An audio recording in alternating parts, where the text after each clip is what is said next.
आपातकाल को लेकर मुख्यमंत्री डॉक्टर मोहन यादव ने अपनी प्रतिक्रिया देते हुए कहा, आपातकाल का दौर लोकतंत्र पर बहुत बड़ा धब्बा है। ये ऐसा समय है जिसे देश आजाद भी याद करके सिहर उठता है।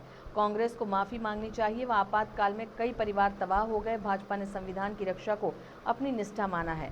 भाजपा के सारे नेता जेल गए। लोकतंत्र के उस काले कार्यकाल के लिए सारे के सारे लोग जवाबदार हैं, जो आज नकली संविधान लेकर एक तरह से आडंबर रच रहे हैं।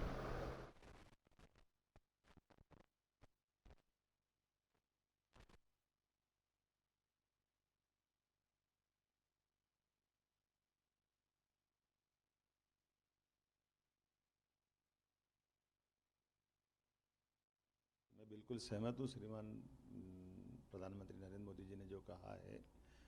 लोकतंत्र के ऊपर बहुत बड़ा धब्बा है आपातकाल का दौर, और ये ऐसा काला समय है जिस समय को पूरा देश आज भी याद करके सिहर उठता है।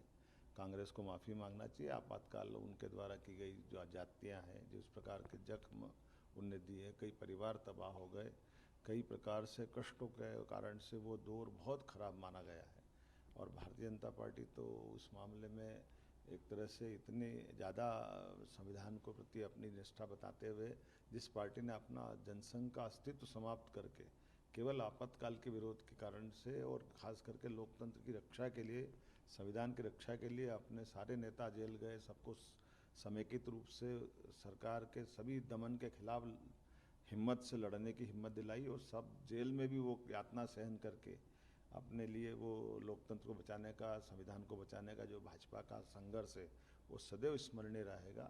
मैं मान के चलता हूँ कि यशस्वी प्रधानमंत्री ने जो कल कहा अक्षरशः सत्य, कि अब माननीय मोदी जी के नेतृत्व में न केवल संविधान की रक्षा, बल्कि आने वाले समय में उस काले अतीत को दोबारा कभी जीवन में भारत में लागू नहीं कर पाए, ऐसा अनुकूल माहौल माननीय प्रधानमंत्री बना रहे हैं। लोकतंत्र के उस काले कार्यकाल के लिए ये सारे के सारे लोग जवाबदार हैं, जो आज नकली संविधान हाथ में लेकर के एक तरह से अपनी आडंबर रच रहे हैं। लेकिन जनता सब जानती है, जनता इनकी नकलीपन को जानती है। ये वही परिवार है जिसने सदैव संविधान में 100 से ज़्यादा संशोधन अगर किसी ने किए हैं तो इनकी पार्टी के लोगों ने किए हैं, और उनके अपने व्यक्तिगत स्वार्थ के लिए किए। यहाँ तक कि भारत रत्न भी दिलवाना तो इनने स्वयं को दिलवा लिया। ये वो लोग हैं जो संविधान की कितनी धज्जियाँ उड़ा सकते, वो सब धज्जियाँ उड़ाते हैं।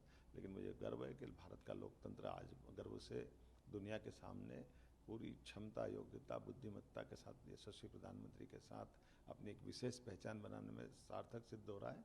मेरी अपनी ओर से लोकतंत्र के इस काले पर्व पर संघर्ष करने वाले सभी बंधुओं का और जो दिवंगत हो उनके प्रति मेरी श्रद्धांजलि भी है, और उम्मीद करते हैं कि लोकतंत्र इन सब अनुभवों के आधार पर जीवन भर संविधान की रक्षा करते हुए अपनी यात्रा निर्बाध